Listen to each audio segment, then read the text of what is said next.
Scorpio, ito po ang ganap sa inyo sa kalahating buwan ng November. Ganap po kay Scorpio sa kalahating buwan ng November.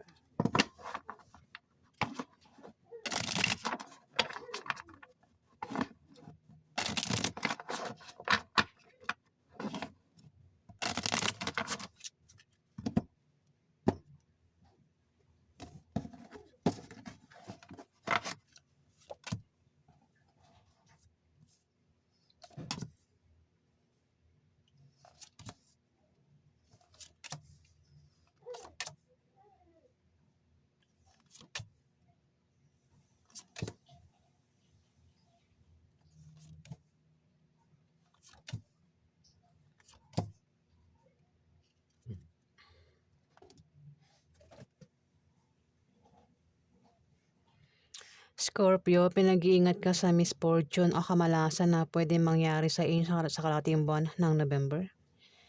Meron daw kayong kamalasang pagdadaanan. Ingat din daw kayo sa aksidente, Scorpio, sa kalahating buwan ng November. Kung meron kayong negosyo, ingatan nyo mabankrupt. Huwag nyo baguhin, Scorpio, yung negosyo nyo. Ayan, iwasan nyo. Hindi yan pananakot. Pinag-iingat lang kayo ng card para umiwas kayo sa pwede mangyari. Kung sabagay marami Scorpio eh. Nasa sa inyo pa rin yan kung susundin nyo itong sinasabi ko, di ba? At magkakaroon ng away daw sa inyo ng karelasyon mo, Scorpio, sa kalahating buwan ng November. Ayan, pwede makaaway mo, member ng pamilya mo, kamag-anak mo, o mismong asawa mo, makaaway mo dito. Pwede rin naman makakaibigan mo o kasama mo sa trabaho mo o sa negosyo mo, makaaway mo dito, Scorpio. At posible kayong magkahiwalay. Kung ayaw niya magkahiwalay, ingatan mo yung taong ito na makakaaway mo, Scorpio. May tao rito kasi yung may pabago-bago ng feelings. Maring ikaw, Scorpio, o yung maring itong karelasyon mo na makakaaway mo, ang maring may pabago-bago ng feeling sa'yo. Maring biguin ka niya o saktan ka niya, Scorpio, o maring ikaw yan, maring siya, biguin mo o saktan mo siya sa kalahating buwan ng November. Alam mo na yung ibig sabihin ng taong may pabago-bago ng feelings. Yan, pwedeng sa love life o maring pwedeng sa pamilya. Bago-bago ng feelings, Scorpio. May taong papayuhan dito, pero yung papayuhan, pwede ikaw yung payuhan, pero kung hindi man ikaw yung papayuhan, may taong papayuhan dito na maring kilala mo, Scorpio. At yung papayuhan, hindi nakikinig sa payo. Hindi siya, kumbaga, walang kwenta yung payo sa kanya, no? Ayan, kasi naman yan, Scorpio. Hindi nakikinig sa payo. At ang iba sa inyo ay magkakaroon na mabulaklak na partnership o engagement. Ayan, sa kalahating buwan ng November. At kung magka-problema man daw kayo, Scorpio, may taong nandyan lang na nakasuporta sa inyo, Scorpio. Pero kung hindi man ikaw tinutukoy ng Two of Hearts, kasi may third party rito. Pwede siyang tinutukoy ng Two of Hearts. Two of Hearts itong third party, Scorpio. Pwede rin kasi Two of Hearts, magkakaroon ng mabulaklak na partnership o engagement sa inyo ng third party, Scorpio. Kung magkakaproblema daw yung third party, maring nandiyan lang kayo nakasuporta sa kanya, Scorpio.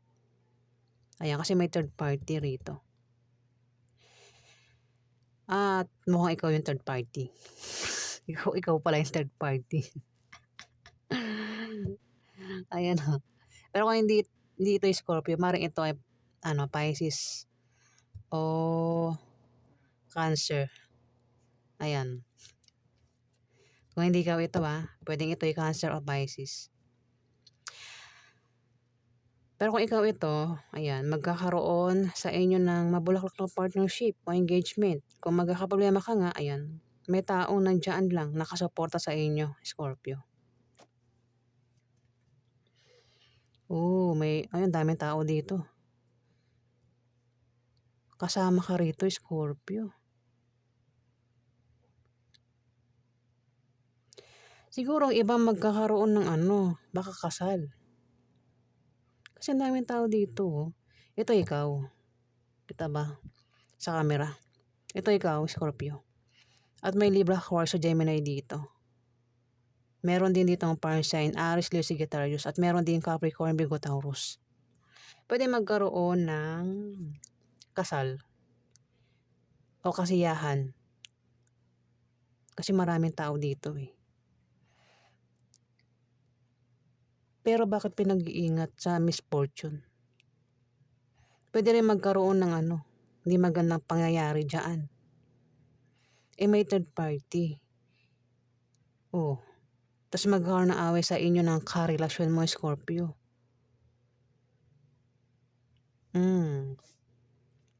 Pwede mahuli kung may third party.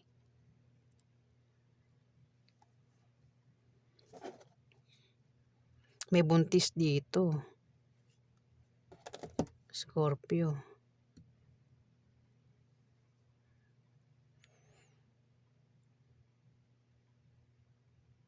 Ayan. Pwede rin magkaroon ng ng away, problema.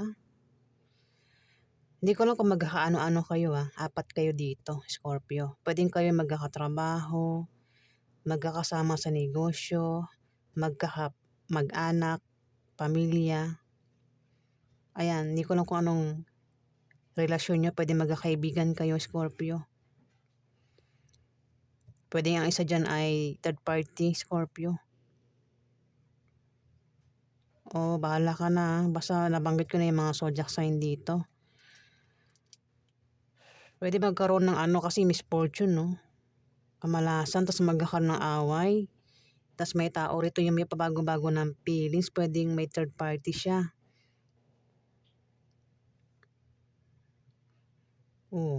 Pwede mahuli. Kaya may away. Ayan, Scorpio. Kung mapaaway ka man sa karelasyon mo, huwag mo lang patulan, Aksidente rin ito eh. Baka may mangyaring hindi maganda, Scorpio, sa karating buwan ng November.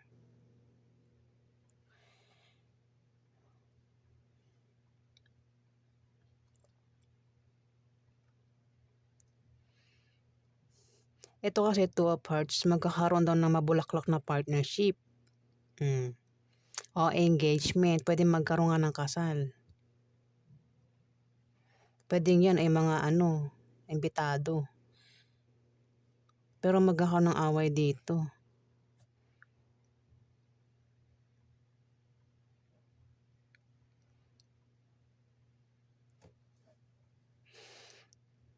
Ayan, Scorpio.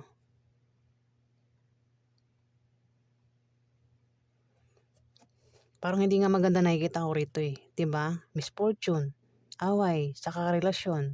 Meron kang karelasyon na pabago-bago ng feelings.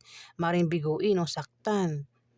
Mukhang hindi matuloy. Kung may plano, mukhang hindi matuloy. May third party pa, Scorpio. Alamin pa natin yung ganap sa inyo, Scorpio, sa ating buwan ng November.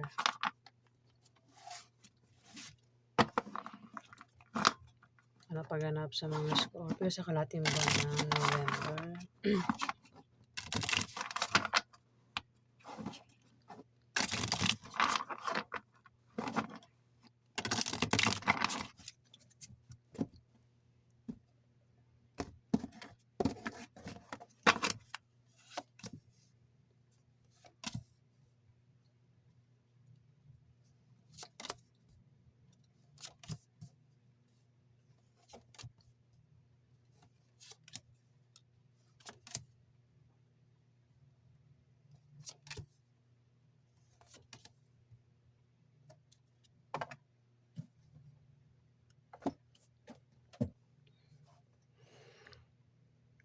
Meron ditong Capricorn, Virgo, Taurus. Tumapat sa kanya yung 6 of Hearts. Pwedeng makatanggap ka, Scorpio, ng blessing galing sa kanya o siya yung makatanggap ng blessing sa'yo, Scorpio. Kung hindi yan blessing, pwedeng ito ay may gusto sa'yo o ikaw yung may gusto sa kanya, Scorpio. Asawa. Meron kang asawa, Scorpio. Isa-isahin ko na lang yung card, ano. Kung wala kayong problema ng asawa mo, Scorpio, lalo pang magiging masaya ang pagkasama niyo ng asawa mo kung kayo daw ay magpapakasal. Isa pang meaning nito ay favorable long-term preposition or second chance, particularly in economical sense, Scorpio. Pwede yung iba sa inyo ang asawa niyo, Scorpio, ay Capricorn, Virgo, Taurus. O asawa ni Capricorn, Virgo, Taurus kung hindi man ikaw yung asawa niya. May asawa itong Capricorn, Virgo, Taurus na ito.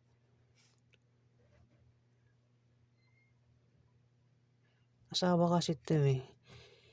At may fire sign dito, bata ito sa'yo. Pwede kasing edad mo lang din ito, Scorpio. Millennials.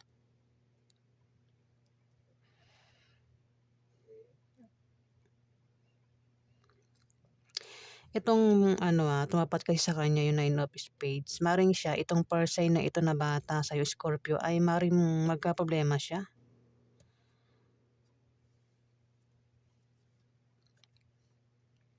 Mahirap pag kinonek-konek ko, no, talagang ang pangit ng kalabasan. Kaya mas maganda kung isa-isa ko na lang yung card. Dito, may taong magtatayo ng business sa kalating buwan ng November, Scorpio. Yung maliit na negosyo ay lalago. Maraming bibili, maraming customer ang lalapit. Pwede rin na may tao dito ang magpapayo na patungkol sa negosyo na magagamit ng taong ito na magtatayo ng negosyo. Yung nga lang, bakit sumunod yung magkakaroon ng away, Scorpio. Magkakaroon ng away. Maring dyan maganap sa negosyo na itatayo, yung away. Ayan, kung magkaroon ng away, Scorpio, huwag na lang pumatol. Kasi pwedeng mauwi sa demandahan yung away. May third party rin. Third party. Dapat sa kanya yung 4 of diamond. Pwede yung third party yung nagbabalak magtayo ng negosyo, Scorpio. Tapos may away dito. Tapos may tao rin dito yung mayroon siyang problema. Tapos pinag-ingat din siya sa aksidente. Yung kalusugan niya, ingatan na siya ay magkasakit. Huwag din siyang gumawa ng masama sa iba para hindi malasin. Ayan, sumunod yung third party. Scorpio, meron ka bang iba sa inyo may third party kayong person? Bata sa inyo ito. Aries, Leo, Sagittarius, and Zodiac sign.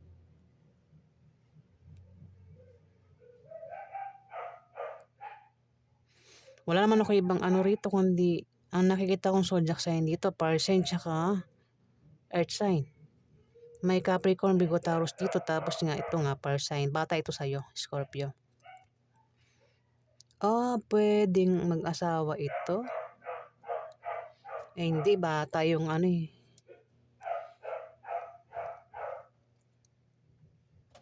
isa-isay na lang natin, di ba? Pag kinonek talaga ang pangit ang kalabasan eh. Dito, ito lang maganda nakikita ko. Ay, tsaka itong dalawa. Ito nga sabi ko may blessing na paparating. Pwede ikaw makatanggap ng blessing o kung hindi man ikaw, itong Capricorn, Virgo, Taurus.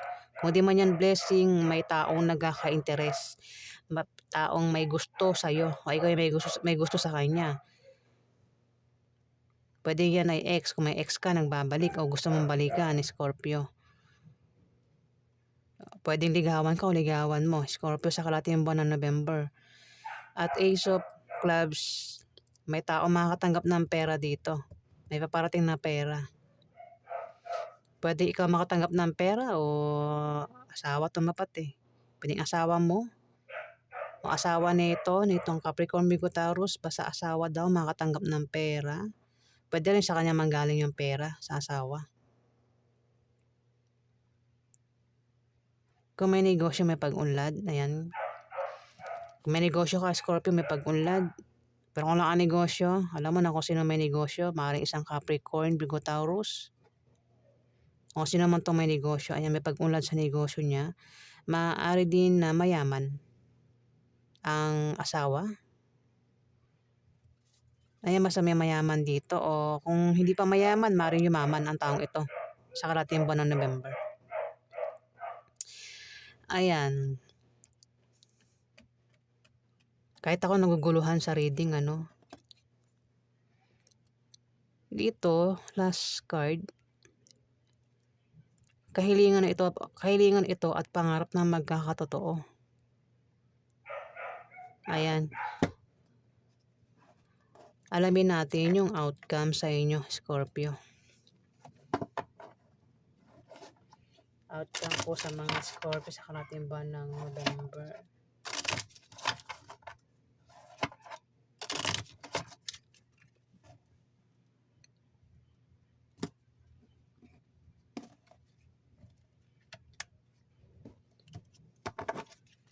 Outcome po sa mga Scorpio sa kalahating buwan ng November.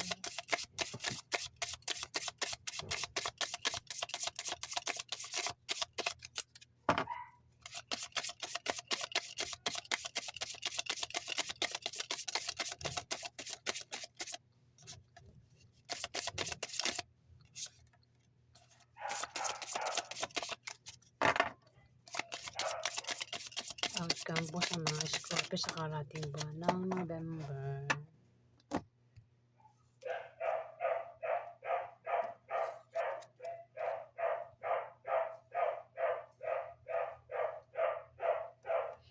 Scorpio may ano dito, Libra, Aquarius, o Gemini ang kanyang zodiac sign. At may taong matetempt dito. Pwedeng siya yung matempt o ikaw yung matetempt dito. Yung matempt, ito yung nagbabalak. Nagbabalak gumawa ng masama o nagbabalak gumawa ng mabuti sa kalahating buwan ng November. Maaari din na ma-stress ang taong ito. Aliman sa yung dalawa, Scorpio, nitong Libra, Aquarius, o Gemini na ito. Maaari ma-stress. Kung may stress, kailangan niya magpatingin sa doktor para hindi lumala yung stress niya. Kung lumalabas naman daw sa gabi, ayan, ingat daw sa paglabas-labas sa gabi. Maaaring ikaw, Scorpio. Kung hindi man ikaw, itong Libra, Aquarius, o Gemini. Lumalabas sa gabi o sa madaling araw. Ayan, ingat daw sa paglabas-labas sa gabi o madaling araw para makaiwas sa pwedeng mangyari sa inyo, Scorpio, kung ikaw yan.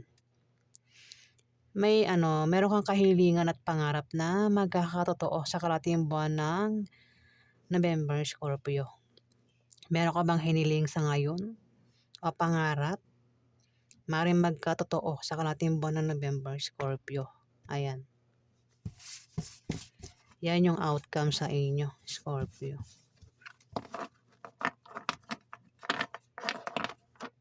Yan po guys. Maraming salamat po sa mga nag-like at nag-comment. At sa mga nag-subscribe, maraming salamat din po. At sa hindi pa po nakapag-subscribe, ayan, paki-click na lang po ang subscribe button guys. Ayan po, maraming salamat po.